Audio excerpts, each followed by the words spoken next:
Comienza la radio. Dirige y conduce Henry Arias. Hoy es 18 de abril, Día Internacional del Radio Aficionado o Día Internacional de la Radioafición. Y tenemos un invitado muy especial, una persona conocedora de todo el campo de este hobby. Juan Manuel Yanguas, él es HK5 AKN. Juan, bienvenido a este programa. Henry, muchísimas gracias. Te recuerdo también que hoy estamos celebrando 100 años de la IARU, 100 años de la radioafición, porque la IARU es, digamos, el ente que de alguna manera ha defendido y ha propendido por los radioaficionados en el mundo ante la UIT.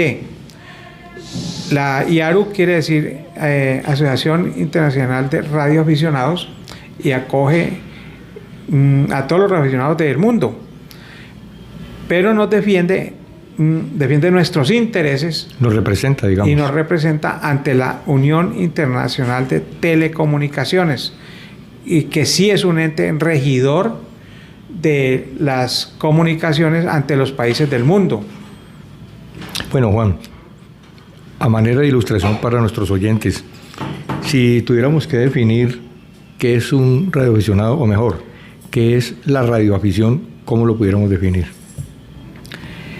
Pues de entrada es un hobby, ¿no? Es un hobby, y la radioafición básicamente es experimentación, es hermandad, es conocimientos generales que se van adquiriendo, estudio, electrónica, geografía, astronomía. Ahí se ve la grandeza de la radioafición, es porque acoge muchos temas para que podamos ser buenos radioaficionados. ¿El radioaficionado disfruta de qué? De ver esa magia de cómo podemos comunicarnos a distancias transcontinentales con un aparato relativamente pequeño y una buena antena y relativamente poca potencia.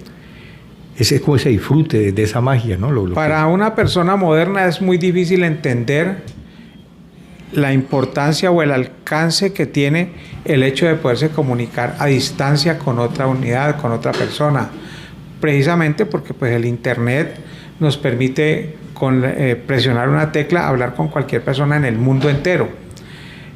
Pero a diferencia del internet, la radio se mueve a través del aire, y son ondas electromagnéticas que viajan, puede ser hacia el espacio, unas rebotan de nuevo a la Tierra y otras van por la Tierra o submarinamente comunicándose, porque la radio también se puede comunicar debajo del agua en diferentes ondas. Entonces esa es una cosa muy importante, diferenciarlo. ¿Y qué se necesita para esto? Tener un equipo transmisor, un modo de transmisión y un sistema de antenas. Sin antenas no podemos hacer nada. Dependiendo de la longitud de la onda, las antenas pueden ser grandes o pequeñas. Y la forma, ¿no? Y la forma también ayuda. Y la posición en la misma tierra o en el agua también. Es muy importante, muy divertido, por ejemplo, saber, y pocas personas lo saben, que podemos hacer una antena con un chorro de agua salada. Ese es un tema que a mí me apasiona, porque así está trabajando ahorita la mayoría de los países con sus armadas. La antena no está elevada, sino que sueltan un chorro de agua que está estable a cierta altura, a cierta longitud, y esa es la antena que transmite el agua. Es la que está ayudando a que se propague la radiofrecuencia. Me imagino que es agua salina, porque la sal es un conductor. Sí, por ser conductora. Claro. Entre más salada el agua, mejor conductora es. Y el tamaño del chorro dependerá también de la longitud de onda, supongo que eso lo calculan y todo. Es programable. El equipo te programa la longitud de la antena de acuerdo a la onda o a la frecuencia en que quieren transmitir. Bueno, yo creo que muchos de los oyentes pueden darse cuenta si con quien están hablando es un radioaficionado o no, o también pueden haberlos observado cualquier día de su vida en el bus, en el trabajo, y es por lo general los radioaficionados tienen un radio al cinto. Cuando están en la casa, ustedes observan unas antenas bastante extrañas, como las de televisión, pero mucho más grandes. Obviamente no todos los que tengan un radio son radioaficionados, porque estos radios son utilizados en entes del Estado, en entidades de seguridad, en bomberos, policía, en empresas privadas para sus comunicaciones, en fin. Pero básicamente esto es un radioaficionado. A diferencia de los temas privados donde se usan estos radios, el radioaficionado tiene la posibilidad de utilizar este medio como un disfrute. No es una utilización, digamos, empresarial, sino de disfrute, de estar uno hablando con los amigos. Particularmente se habla de hacer amigos en la radio, ¿no? Esto es básicamente como lo fundamental de la radio. Y otra cosa que nos diferencia es que el usuario normal, ya sea un vigilante, ya sea un bombero o alguien de la defensa civil o un policía, tienen el radio, saben que se pueden comunicar a través de él, pero no saben cómo lo están haciendo. No saben si su sistema está transmitiendo en qué frecuencia o con qué tipo de antena. Ellos les entregan un radio y con él trabajan. Una herramienta de trabajo. Sí, pero no saben exactamente, más aún, cómo solucionar una situación en caso de que falle el sistema, porque no tienen la capacidad técnica de poderlo corregir. Obviamente nosotros tampoco podemos decir que todos los radioaficionados son técnicos que pueden desbaratar un radio y volverlo a armar, pero por lo menos sabemos que algo falló y podemos decirle al técnico, mira, me falló el radio por esto, en esto, ayúdame a solucionarlo. Y parte de la emoción es conocer los principios con los que trabaja este tipo de aparatos, ¿no? La matemática, las fórmulas matemáticas. Los circuitos electrónicos. La radio es una constante que se mide por la velocidad de la luz. La radiocomunicación que nosotros todos conocemos viaja a 300.000 kilómetros por segundo. No importa en qué frecuencia estés trabajando, siempre esa es la constante, la velocidad de la luz. Bueno, y hagamos una pequeña retrospección hacia los inicios de la radio. ¿Esto cuándo inicia, Juan? ¿Quiénes inician con ese tema de la radio? Y hay una pregunta obligada que nos lleva también a esa época, y es, ¿qué fue primero, la radiodifusión o la radioafición? Bueno, ¿vamos por los inicios primero? Vamos. Sí. Los precursores de la radio fueron científicos e inventores que sentaron las bases técnicas y experimentales para el desarrollo de la radio. Por ejemplo, James Clerk Maxwell, con su teoría del campo electromagnético, Heinrich Hertz, y por eso hablamos de las ondas hertzianas, demostrando la existencia de las ondas electromagnéticas, Guglielmo Marconi, que ustedes ya la palabra Marconi de pronto ya la conocen más, realizando la primera transmisión de radio, son figuras claves en este proceso. El legado de Maxwell y Hertz básicamente es el siguiente. James Maxwell en 1873 publicó una teoría dinámica del campo electromagnético, donde describió las ondas electromagnéticas y su propagación. Su trabajo fue fundamental para comprender cómo las ondas electromagnéticas podrían ser utilizadas para la comunicación. Por su parte, Heinrich Hertz, en 1887, un tiempo después, realizó experimentos que demostraron la existencia de las ondas electromagnéticas utilizando un aparato que las producía y detectaba. Su trabajo confirmó las predicciones de Maxwell y abrió las puertas al desarrollo de la radio. La unidad de frecuencia, el Hertz, lleva su nombre en honor a sus contribuciones por eso. La contribución de Marconi, por su parte, fue a finales del siglo XIX y principios del siglo XX. Marconi fue uno de los pioneros en la aplicación práctica de las ondas electromagnéticas. Llamémoslo así, fue el comercializador. El que le supo sacar jugo. Sí, señor. En 1899 realizó la primera transmisión de radio a través del Canal de la Mancha, entre Dover, Inglaterra, y Boulogne, Francia. Este logro marcó el inicio de la era de la radiocomunicación. Otros nombres importantes, Henry, son los siguientes.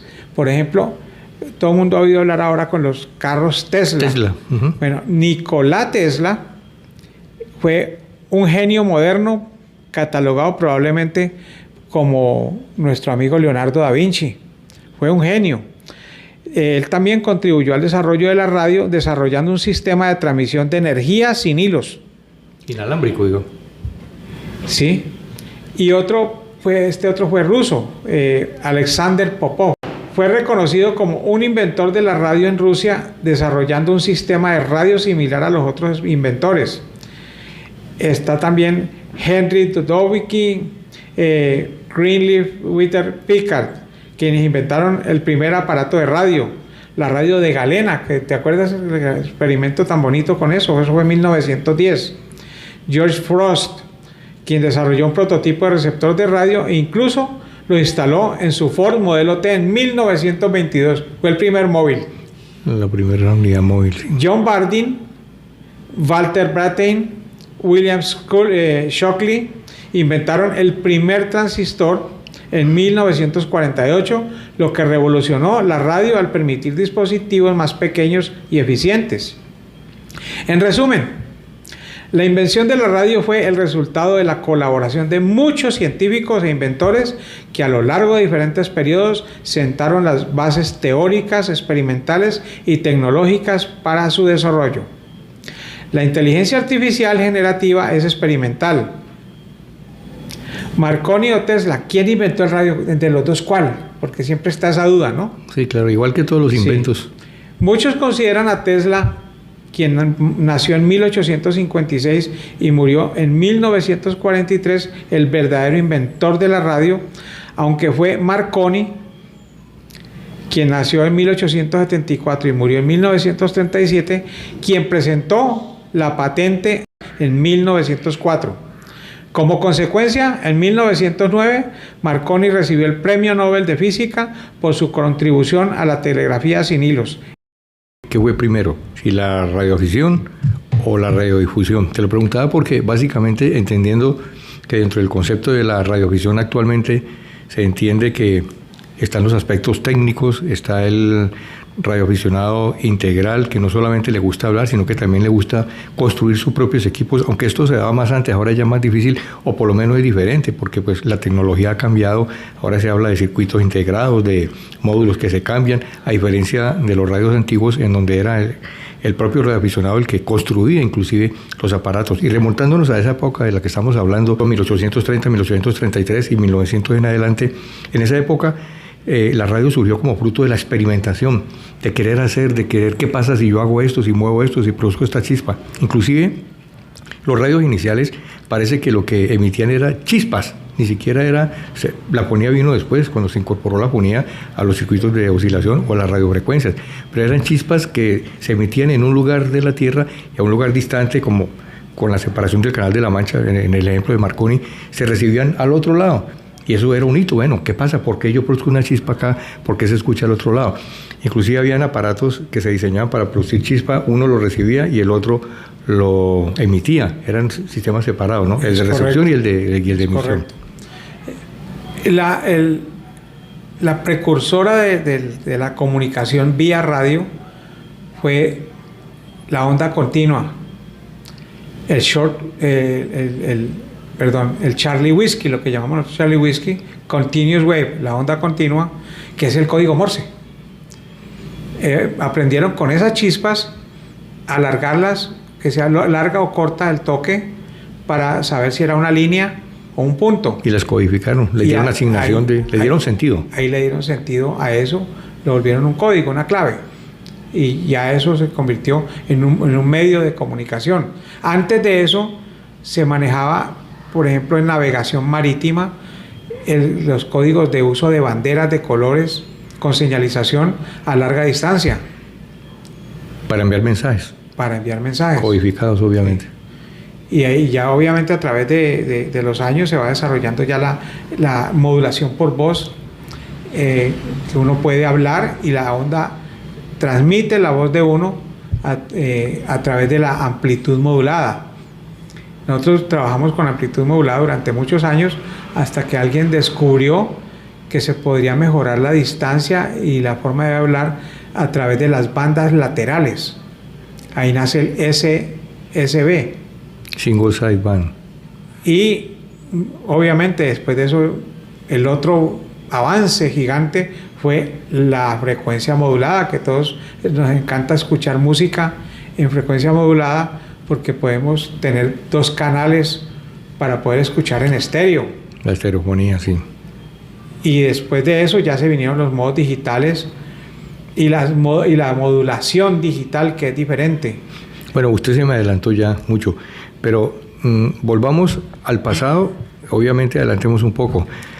Muchas cosas sucedieron, la Primera Guerra Mundial, la Segunda Guerra Mundial, y los temas políticos que nunca faltan, el uso de la radio y la seguridad de una nación, por ejemplo. Hubo mucha persecución, muchas prohibiciones, pero adelantémonos a toda esta época de la cual pudiéramos hacer un programa completo. Y pasemos ahora a Colombia. En Colombia, ¿cómo incursionó la radioafición? ¿Qué pasó en Colombia? ¿Quiénes fueron los primeros radioexperimentadores? Y bueno, ¿cuáles fueron las primeras asociaciones que se crearon? ¿Qué motivaciones tuvieron los que iniciaron con esta afición aquí en Colombia, Juan? Bueno, la gente en esa época básicamente se movía más que todo por barco, ¿no? Entonces, las comunicaciones de las personas eran muy esporádicas, se manejaba las cartas, se manejaba, ya había en ese momento, en algunas partes ya había radio a través de código Morse, pero no estaba muy normalizado. Realmente en la primera parte del siglo XX es que empiezan a llegar los equipos de comunicación a Colombia. Esto es una cosa muy simpática. ¿Y eso fue por iniciativa de quién o cómo entró esa visión acá, ese hobby? Bueno, por aquella época el entonces ministro se llamaba ministro de Correos. Sí, así se llamaba el ministerio, que por cierto parece que proscribió mucho a los radioaficionados porque había un temor de que esta gente era subversiva o que era comunista. Exacto, de eso te iba a hablar. Sí. Y se oponía precisamente a los radiooperadores y a los radioaficionados nacionales en general. Y favorecía a su vez la importación de equipos, que no se entendía. Un contrasentido allí. Era un contrasentido. Y empezó a florecer, digamos que una cultura de radio que se podía llamar ahorita pirata, pero era que estaban incursionando, nadie sabía nada de esto, y empezaron a aparecer diferentes personajes investigando. Llegaron personas de Estados Unidos, de Inglaterra, de Italia, ya con más conocimiento de la radio, y la fueron implementando en Colombia. Entonces, básicamente, la radio empieza en 1929, por acá más o menos, y lo que tú preguntabas ahora, ¿qué fue primero? ¿Si el huevo o la gallina? Bueno, para poder hacer algo comercial, primero hay que experimentar. Claro. Yo considero que los radioaficionados fueron primeros, y como siempre, no sabemos sacarle disfrute económico a lo nuestro. Pero aparece alguien que sí sabe. Apareció un personaje y otros, y eso dice, uy, por aquí nos vamos a montar una estación comercial y vamos a empezar a hablar. Es más, tengo entendido que las primeras radiodifusoras en Colombia las fueron los radioaficionados. Es decir, los contrataban a ellos porque eran los que más tenían conocimientos. Ya eso fue cambiando con el tiempo, ¿no? Es correcto. Entonces, hay temas muy interesantes allí cuando nace la Liga, por ejemplo, que nace en 1933. Y estamos hablando ya de una forma organizada de los radioaficionados. Entendemos que ya había grupos de personas interesadas en ese tema, ¿no? Había gente incursionando en la radio, pero pues todo el mundo estaba por su cuenta. Y en un momento, como tú dijiste, fueron perseguidos porque ni siquiera el gobierno sabía qué estaban haciendo. Y ya en los primeros 13 años de la Liga, por ejemplo, ya que se ha fundado, que ha habido personajes que, entre otras cosas, no era cualquier perico de los palotes, eran personas importantes que estaban ayudando a patrocinar un hobby, y aparecen pues estas personas mecenas a apoyar la radio, y son gente muy conocida. Era gente prestante de la sociedad bogotana principalmente. Bogotá y Barranquilla, ¿no? Inclusive gente prestante tanto en política, en el gobierno y en la sociedad. Sí. Y entre esos personajes, pues, uno de los que más figura es un italiano, porque este italiano... ¿Ferro? No. ¿Cómo? ¿Ferro? No. ¿Apellido Ferro? No. No, este italiano, me olvidó el nombre ahorita, era el embajador de Italia en Colombia, y él decidió empezar a coger personas, a moverse con el tema, y son los que ya empiezan a aparecer. Se llamaba Ítalo Amore. Okay. Ítalo Amore. Y estaba también Gustavo Uribe y Charles Kilby. Después te hablo de Charles Kilby, que es muy interesante. Estaba Roberto Jaramillo. Él se llamaba Roberto Jaramillo Ferro. Y después aparecieron una cantidad de personas, pues, importantísimas. Por decir algo, a ver si tengo alguna nota por acá que les pueda servir. Pero sí eran gente muy importante, que tenían empresas grandes, inclusive empresas que vendían implementos que a su vez permitían que los radioaficionados pudieran ejercer el hecho de poder experimentar, porque aquí no había ningún elemento. Entonces todavía había que pedírselo a fulanito que venía de Estados Unidos en un barco, o que venía de tal parte en un barco: tráeme este tubo, tráeme este otro aparato para poder, quiero construir un radio. Así nace la radioafición en Colombia. Bueno, Juan, ¿y cómo discurrió la radioafición en Colombia una vez creadas las ligas, como la Liga Colombiana de Radioaficionados? Porque el tema de las seccionales fue después, ¿no? Pero inicialmente todo el tema de la radioafición estaba centralizada en Bogotá.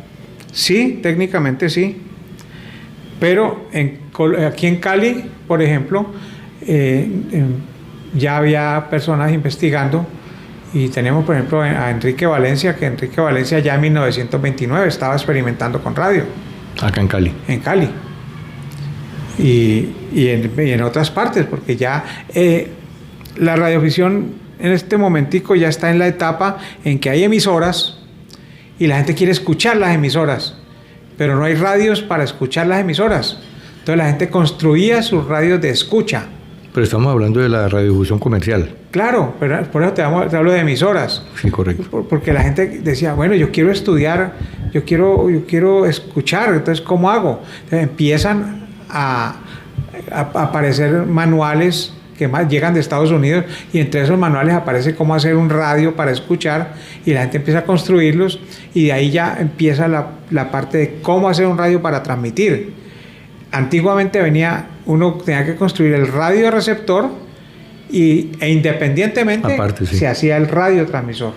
Eran dos módulos separados. Eran dos cosas completamente diferentes. Eso después se integró, claro, obviamente. Ahora está el transceptor. Es todo junto. Transceptor.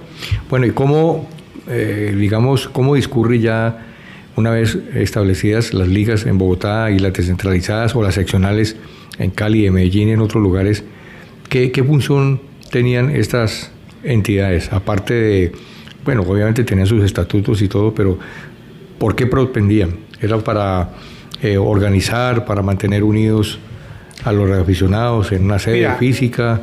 Es muy sencillo. Cuando uno es, por decir algo, motero, uno se enamora de una moto que vio las fotos, entonces voy a comprarme una moto.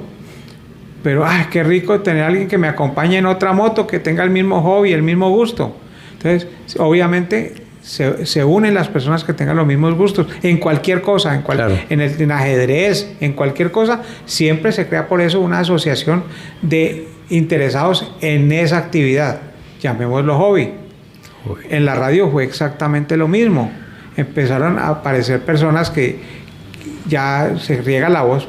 Obviamente, este está construyendo un radio, ven, y yo quiero aprender también. Y entonces ya ahí se van uniendo los amigos, y de un momento a otro, ¿por qué no montamos una asociación?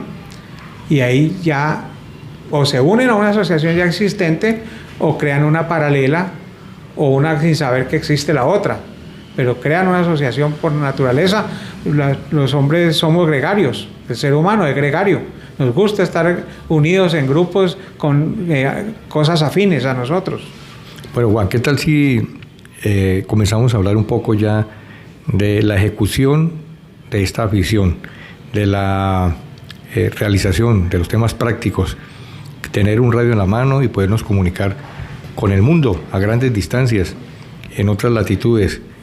¿Cómo es este fenómeno? ¿Cómo ocurre? ¿Cómo es posible que yo me pueda comunicar, aunque ya lo explicaste al comienzo, cómo es posible que yo me pueda comunicar con una persona que está, por ejemplo, en España, que está en Francia? ¿Y cómo es el tema de la ionosfera, que es un fenómeno, digamos, que ocurre en las capas altas de la Tierra, que permite que las ondas se reflejen y que podamos obtener comunicados a grandes distancias? Mira, el tema ionosférico para mí es, y perdóname que me involucre a Dios en esto, pero es una creación divina, porque, hombre, nosotros transmitir y que en un momento esté ionizada una capa de la atmósfera para que nos sirva como un espejo, para que nos refleje esa señal que nosotros enviamos y vuelve y rebote a la Tierra y vuelve y se refleje otra vez hasta que le dé la vuelta al mundo, si es del caso. Eso para mí es una cosa de la creación divina, y cada vez que lo hago me sorprendo. Nunca debo de sorprenderme de que me comuniqué con alguien en Rusia, de que me comuniqué con alguien en Palmira también. O sea, en cualquier parte del mundo yo puedo hacer un comunicado. Y ahora más que nunca, porque aparte de la ionosfera, tenemos nosotros otro tipo de rebotes. Nosotros tenemos, por ejemplo, rebote por meteor scatter, lluvia de meteoritos. Sí.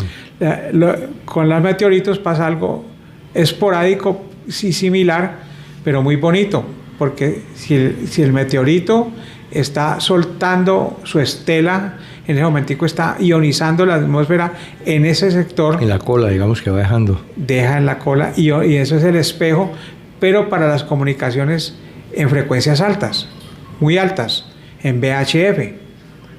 Entonces, puedes uno comunicar con un handy o con un radio y utilizar la atmósfera para que alguien lo escuche a 1000 o a 2000 kilómetros.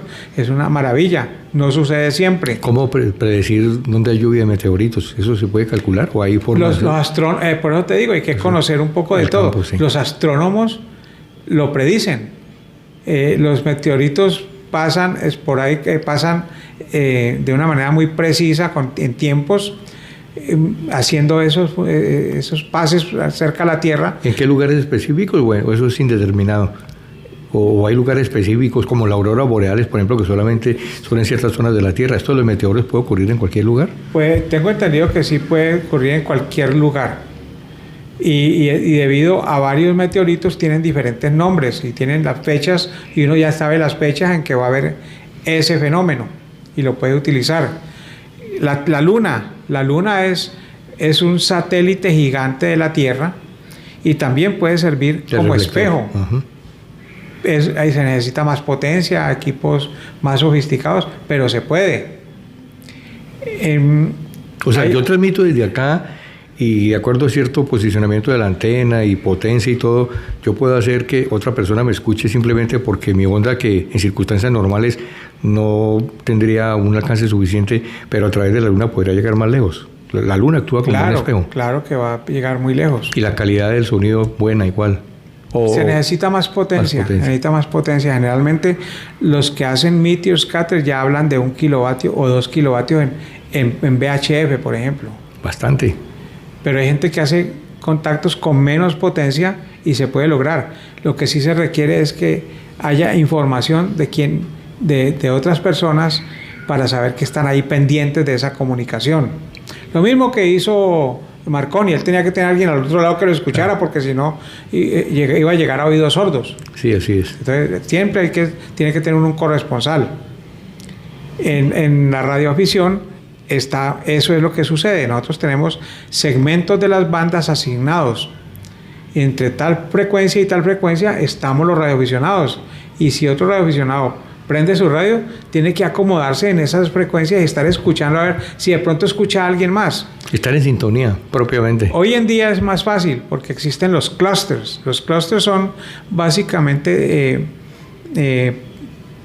páginas web en donde la gente se anuncia y dice voy a estar en tal frecuencia a tal hora y estoy en tal parte, y la gente va y los busca para hablar con ellos a esa hora. Es probable que hablen o es probable que no hablen, pero sí, por lo menos la gente ya sabe eso.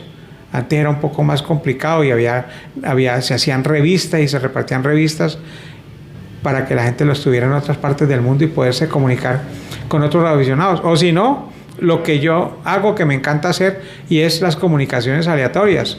Le doy vuelta a la ruedita hasta que oigo a alguien hablando, o me paro en una frecuencia a llamar, a ver si otro le está dando vuelta a la ruedita y me escucha y me contesta. Es como tirar el anzuelo a ver qué pesca uno. Exactamente. Bueno, hablando de este tema, Juan, de las ondas cortas o ondas bajas, digamos, y de los comunicados a largas distancias, y nosotros, los radioaficionados, tuvimos diferentes formas o diferentes caminos para volvernos radioaficionados. El mío, en particular, fue la escucha de la onda corta, el diexismo, y eso gracias a mi papá, el cual tenía una cita infaltable, era casi que un ritual todos los días después de su trabajo entre semana, después de una siesta a las 4 de la tarde, sentarse en el jardín con su viejo radio Philips, en esa época un radio nuevo, novedoso, pero un radio Philips o un Sony que también tuvo multibanda, y era escuchar emisoras de otras partes. Recuerdo mucho La Voz de los Andes, por ejemplo, de Quito, La Voz de los Estados Unidos de Norteamérica,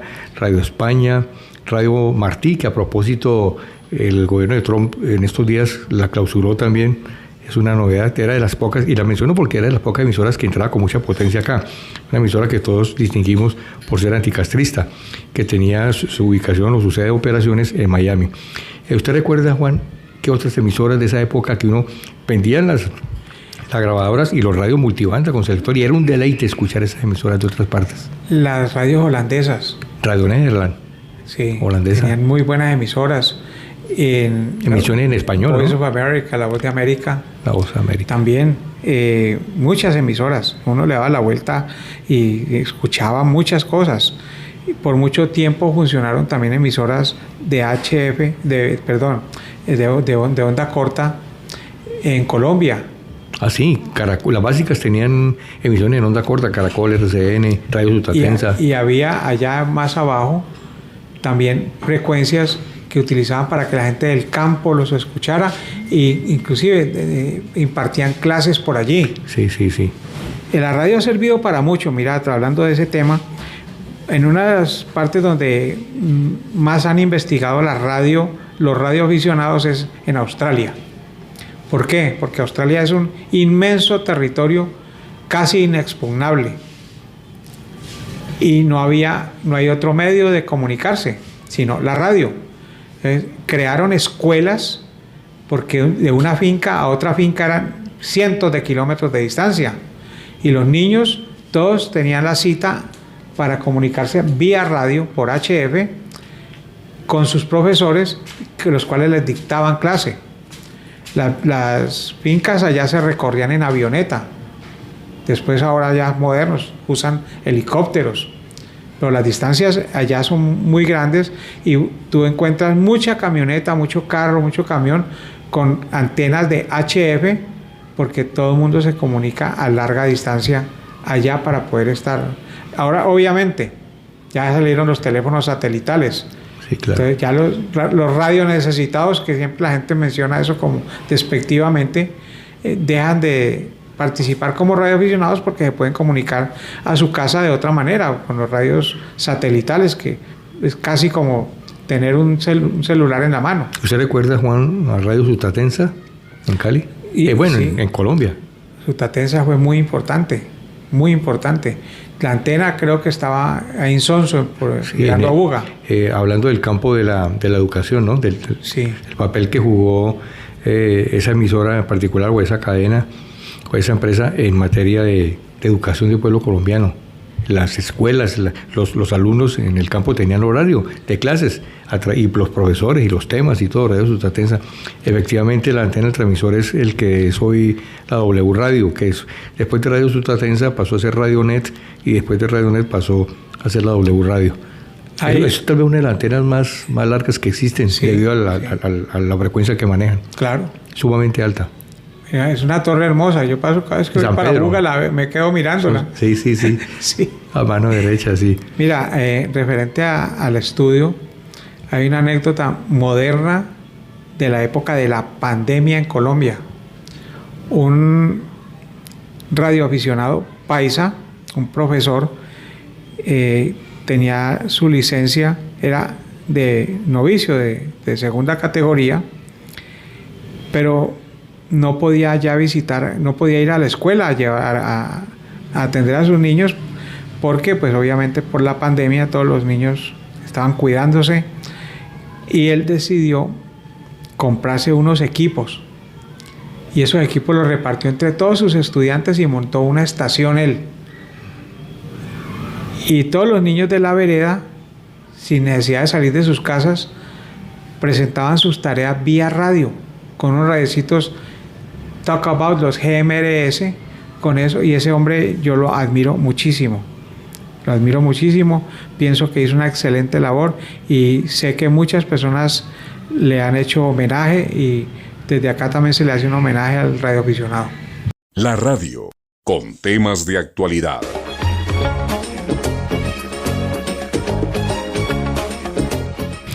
Y hablando un poco, para finalizar el tema de las ondas cortas del HF, ¿recuerda las emisoras fantasmas? Esas emisoras que escuchaba uno con modulaciones, una mujer hablando, dando codificaciones, números alternados con letras, como grabaciones, y de pronto en otro canal o en otra frecuencia escuchaba uno un martilleo como un helicóptero, o el pájaro carpintero, o cosas de ese tipo. A mí sí que me apasionaba eso, te cuento. Y apasiona todavía, y todavía funcionan. Todavía funcionan. Uno oye secuencias de números, secuencias de letras, secuencias como de códigos. Números, y son códigos. Como el código Enigma, por ejemplo. Algo así similar. Después hablamos del código Enigma. Yo tengo entendido que en una época, lo que llamaban en esa época el DAS, el Departamento Administrativo de Seguridad, tenía estaciones en diferentes partes de Colombia, y por ahí transmitían datos de esa manera, órdenes de captura, información sobre situaciones complicadas, etcétera, etcétera. Lo hacían por ese medio, y una persona que estaba ahí, un radiooperador, iba tomando nota de las secuencias de números, que después las decodificaban en otro cuaderno y sacaban la información de qué era lo que estaba dictando el corresponsal. Eso a nivel internacional también funcionaba así. Los que han analizado eso hablan de Rusia, por ejemplo, los rusos, que eran formas de mandar mensajes a los espías que ven en diferentes partes del mundo. Y escucha eso en inglés, escucha eso en español, lo escucha en otros idiomas, porque básicamente pues, el espectro está para todos allí. Entonces muchos lo utilizaban y lo utilizan para sus diferentes fines, y los países igual. Ya hay unas cosas mucho más modernas, ya hay voz digital que se puede hacer por HF. Hay también modos digitales parecidos, digamos, al RTTY o al código Morse, pero ya se maneja a través de computadores, y son protocolos que son únicos de seguridad para ciertas entidades y ciertas empresas y ciertos países. Hace un tiempo, hablando del avance de la ciencia, la Cruz Roja Americana, ya con los sistemas satelitales y todos los equipos que tenían, decidieron cancelar todos sus sistemas de comunicación en HF en los equipos, en los camiones y las camionetas, porque pues ya les parecía que es antenota y todo lo demás era ya con un satelital, podían hablar a donde fuera. Pues ¿cómo les parece que eso les falló? Y tuvieron que regresar, y botaron una cantidad de equipos, y tuvieron que regresar a montar otra vez equipos de HF con sus antenas para volver al método antiguo, que es básicamente un tema infalible. Juan, es apenas evidente que los avances técnicos van de la mano, o al contrario, los avances en aspectos legales van de la mano o son provocados por los avances técnicos.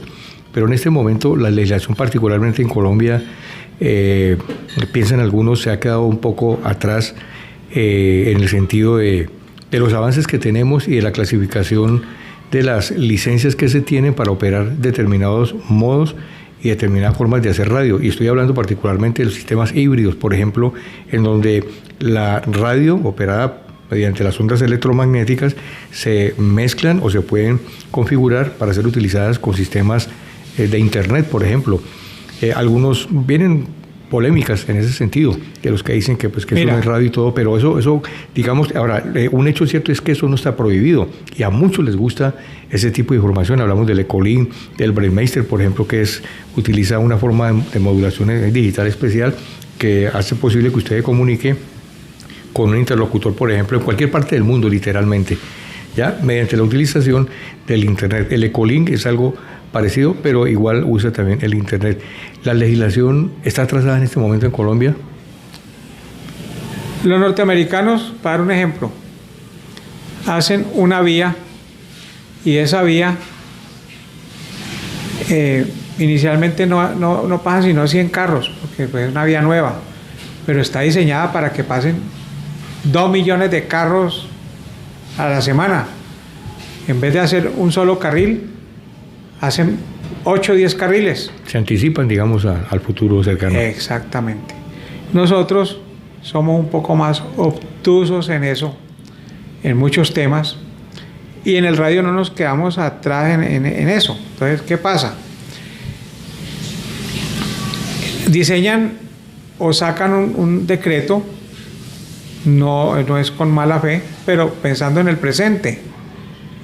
Los avances de la ciencia y los avances de la tecnología cada vez viajan a más pasos agigantados. Es casi que logarítmica esa función del avance de la ciencia.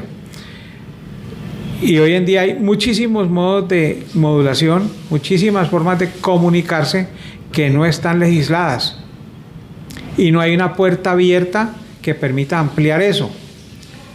La IARU se anticipó y decidió en una convención decir, adóptense todos los modos digitales como un solo modo digital, digimodos le pusieron a eso. Ahí cabía el FT8, el FT4, el RTTY, bueno, todos los otros, que hay una cantidad, eso no son solamente esos. Y Colombia, sin necesidad de hacerlo, pero lo hizo, y gracias por hacerlo, adoptó en ese momento esa resolución, esa no es una resolución, esa recomendación de la IARU, ese concepto, sí. Esa recomendación de la IARU, y decide adoptar el plan de bandas de la IARU Región 2. Nosotros en las Américas, Norteamérica, Centroamérica y Sudamérica, se considera la Región 2.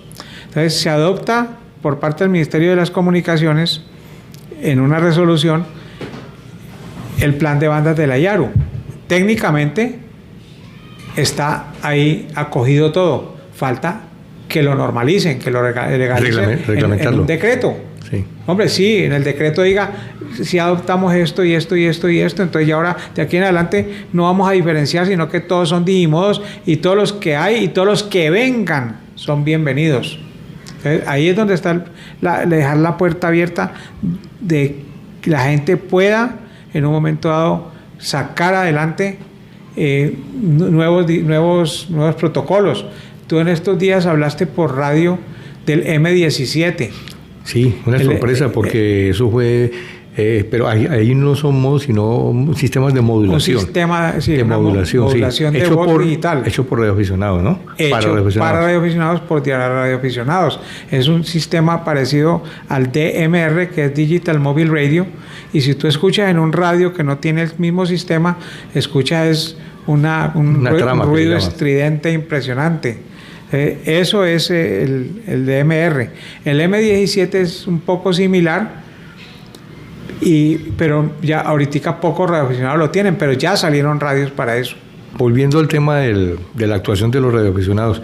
Un radioaficionado nos lo imaginamos sentado en su rack de radio, en su pequeño cuarto, con una cantidad de aparatos, sintonizando las frecuencias, moviendo una perilla y comunicándose con muchas personas, con amigos, en muchas partes del mundo. Pero aparte de esta actividad, Juan, de poder hacer amigos y de comunicarnos con más gente, ¿qué otro papel desempeña el radioaficionado en la sociedad, en el desenvolvimiento de todo lo que acontece en una nación, por ejemplo, en siniestros, en fenómenos meteorológicos, en otras actividades en que indudablemente los radioaficionados han participado? Por ejemplo, por colocar solo un ejemplo, el caso de Armero.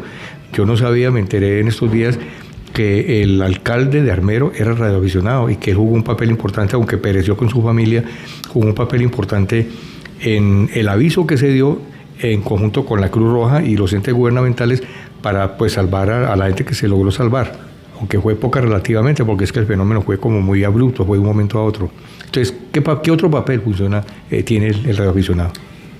El radioaficionado está en capacidad de comunicarse con otras personas en el mundo, y en el caso de una necesidad, de una emergencia, puede servir de puente al mismo Estado, que pueda perder sus comunicaciones mientras el Estado restablece sus propias comunicaciones. Nosotros, que somos como más versátiles y somos más móviles, más portables, podemos pasar nuestras estaciones a cualquier parte y lo hacemos por hobby, sabemos hacerlo por hobby. Entonces ya cuando se presenta la emergencia, es muy fácil para nosotros sacar una maletica, y en esa maletica, en una mesa de madera, colocar nuestros equipos, quitarle la batería a un carro, o sacar un panel solar, o sacar un generador eólico, y sacar una antena y colocar esa antena, tirársela con una cauchera por encima de un árbol, amarrarla a cualquier cosa, usar una cerca eléctrica, una cerca eléctrica. Tú puedes usar una cerca eléctrica, mochas de un lado, mochas del otro lado a cierta distancia, puedes dejar las vacas que vayan, pero ese pedacito de cerca eléctrica que dejaste tendido, lo conectas a tu radio y por ahí puedes transmitir. O sea, somos versátiles. Además, Juan, de que por muy organizado que sea un Estado y por muy pudiente que sea, nunca tendrá suficiente material de comunicaciones para una gran emergencia. Entonces ahí los radioaficionados, como está más popularizado y están ubicados en lugares estratégicos, digamos, pueden servir también de puente. Y que nos encanta servir también. Exacto.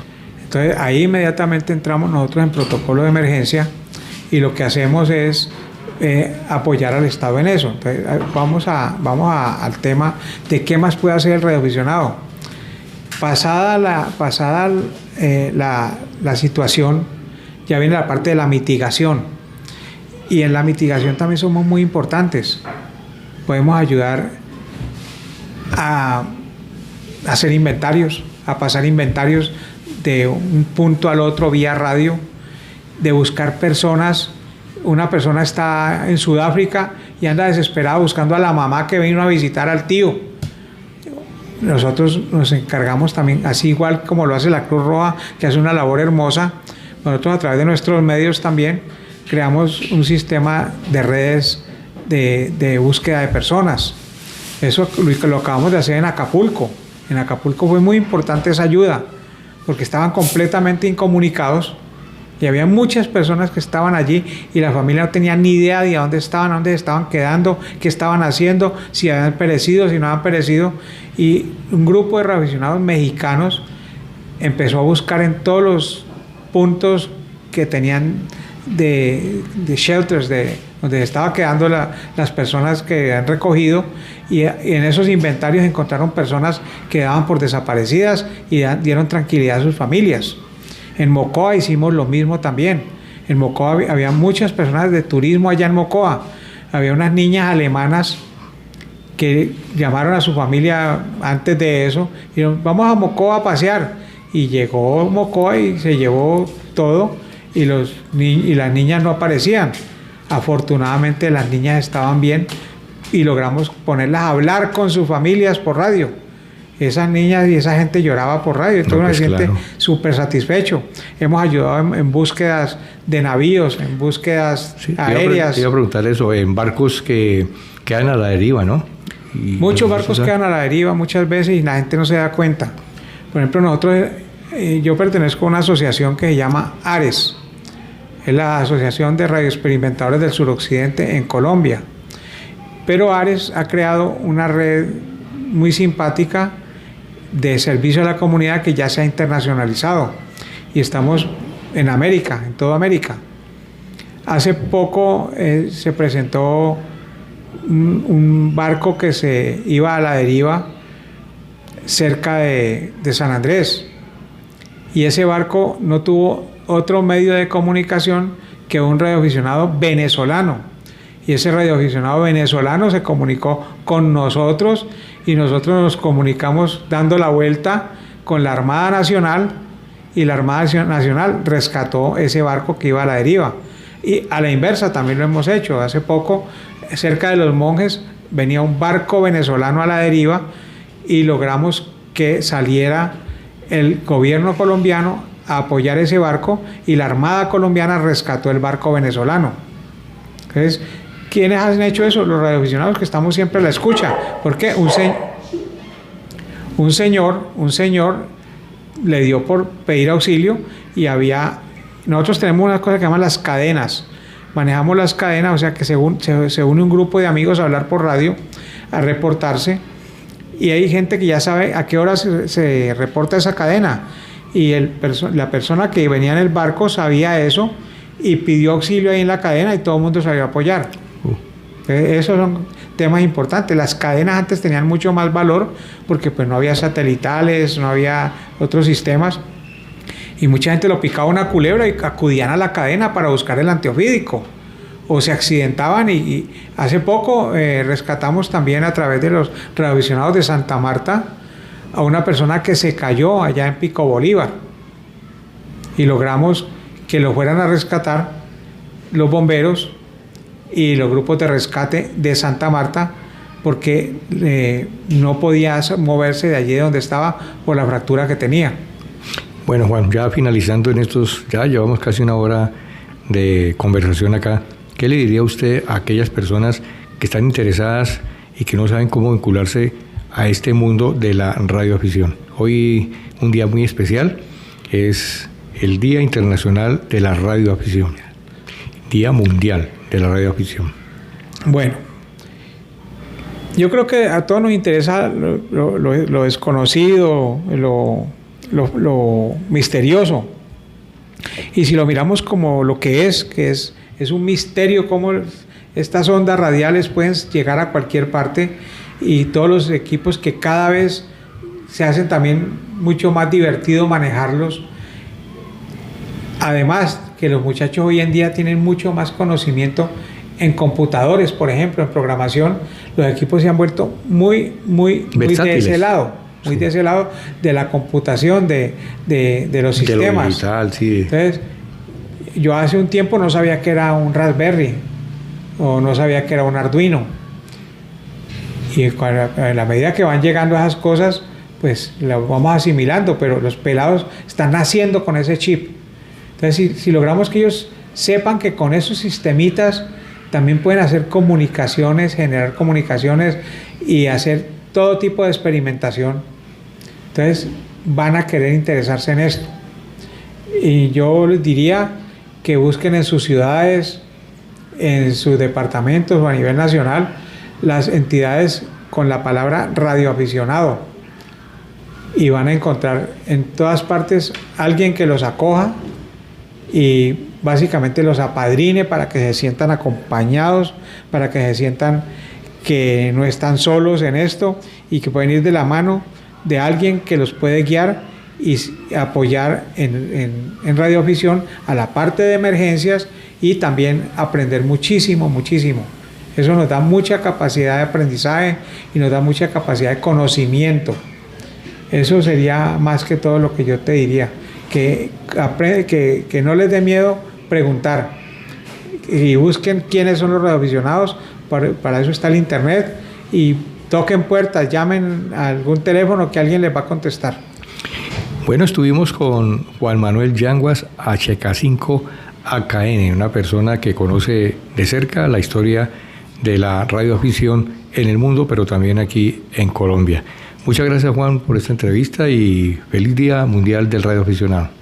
Feliz día para ti también, Henry, que eres un gran radioaficionado, un gran experimentador, y te encanta algo muy simpático que a mí me encanta: los radios pequeñitos que hacen maravillas.